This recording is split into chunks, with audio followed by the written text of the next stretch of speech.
Hey babies, don't worry, I'm not locked out again, and this is not sangria. I just needed to talk. We just need to talk. You know what? I declare this hour happy hour. And this is non-alcoholic. I just mixed a little cranberry juice and orange juice so I feel special. I threw on some clothes just so I can feel like I'm going somewhere because it looks like we're in this for the long haul, doesn't it? I have so many questions, so many thoughts. Do you ever just want to tell our leaders, move out of the way, let me do it? You ever just want to say that? Like, just, you know what? I got it. Thank you. Have a seat. Let me do it. Let me fix it. Can we talk about this whole stimulus package again, just for a moment? I'm not going to rag on about it, but we can't even call it a stimulus check. We need to call it like an economic impact check. Because it's not stimulating anything. You tell me what $1,200 is going to pay. It may put some food on some people's table. It will make a difference a little bit, but no, because this is a one-time payment we're talking about here. Countries like Canada are giving citizens, I don't know if you've heard about this, $2,000 a month, everybody, until this is under control. And that's just a part of their package. In England, and in Denmark, they're paying anywhere from 75 to 85% of people's income from the year prior. Now, let me just tell you why that's smart and why what we're doing is just not so smart. $1,200, one-time payment that it looks like we may not see for 5 to 20 weeks. They're going to send it out in tiers. So some people are going to get it in 5 weeks electronically. Others are going to get it maybe 20 weeks out. But how does that help someone who right now has nothing in the bank and is trying to figure out how they're going to buy diapers for their baby, formula, how they're going to put food on their table right now? I'm talking about not waiting for an unemployment check and the amount of time, that window that they're giving, if they even qualify for that.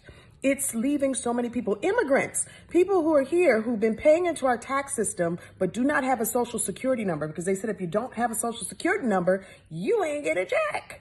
So how does that help them? What about, here's the other one. If you have a child and if you qualify, if you fall under the income threshold, you're going to get $500 per child. But what about people who just had a baby, who had the baby in 2019? I did. I know I'm not getting a check, but what about my baby? What about Harper if I was supposed to qualify for a check? They're not counting that this year. They're saying instead, when you file your 2020 taxes sometime in 2021, then you'll get a credit. But again, what about the right now? Oh. And then they're talking about kids who are 16 years and older.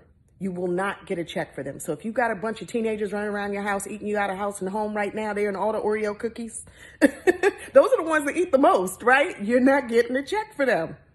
College students are not getting a check. But wait a minute, they've got bills too, right? They got student loans. What are they doing about student loans? I got to research that one, okay? They've got cell phone bills. They've got their credit card bills adding up. So there are so many people who are being left out currently with this quote unquote stimulus package or check. And I just think that England and Denmark have it right. And let me tell you why. If what you want to do is keep people spending money so you can keep the economy going through this very difficult time, then people need to have money, right? Instead, what the U.S. is doing is we're bailing out again and we're, giving money and all of this grace to these large corporations, which we already know doesn't work because it does not trickle down directly. So they're giving the money to them in hopes that it will reach us. Versus if they did are you kidding me? Some of these other countries are doing, you pay 75 to 85% of what someone is making. And mind you, if we're staying home, we're forced to stay home, we're naturally going to spend less money anyway, right?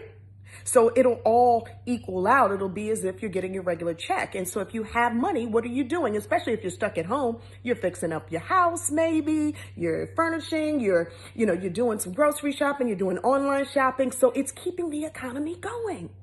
So they are doing the right thing as far as of trying to avoid as best as possible a recession. Instead, we're headed on a nosedive into a depression. Why? And I'm going to tell you what I found out. Actually, don't worry, it's not alcohol, so I can sip all I want.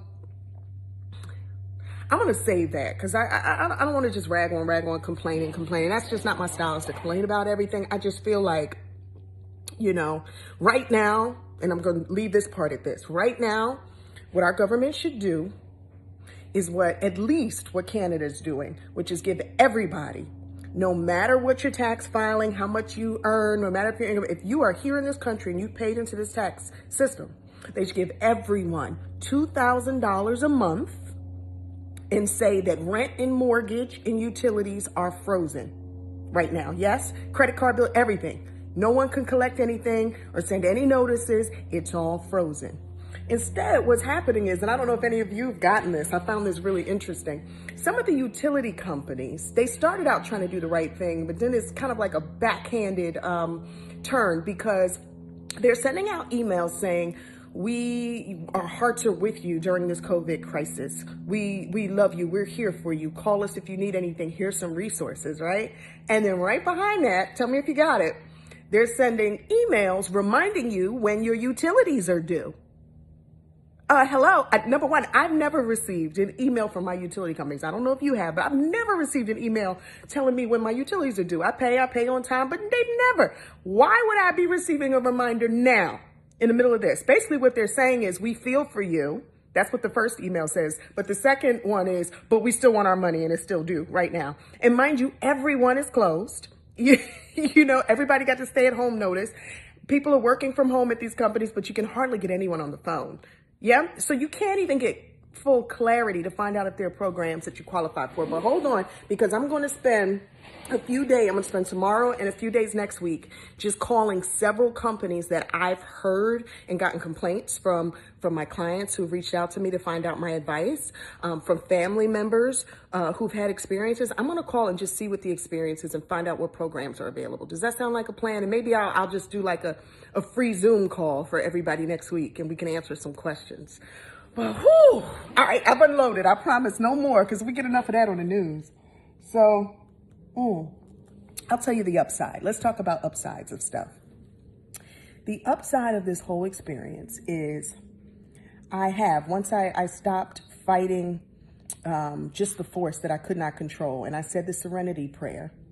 You know the serenity prayer? Have you said that yet? God, grant me the serenity to accept the things that I cannot change, the courage to change the things that I can, and the wisdom to know the difference. This is just one thing that none of us have any control over, and we cannot change. And all we can do is stay still, listen to God, reconnect. So the good thing is this has allowed me to really get to know my 8-year-old, even on a whole nother level. Like, when I say whole nother level, like, that's my homie. She got me there dancing, doing TikTok and stuff. But really knowing her heart. And like, we had a great conversation last night where I realized, wow, she's about to turn the tide from being a kid to a young woman, where she was able to express to me how she felt when Harper, the new baby, came into the picture. And she was able to really like verbally go there. And she cried a little bit and I cried.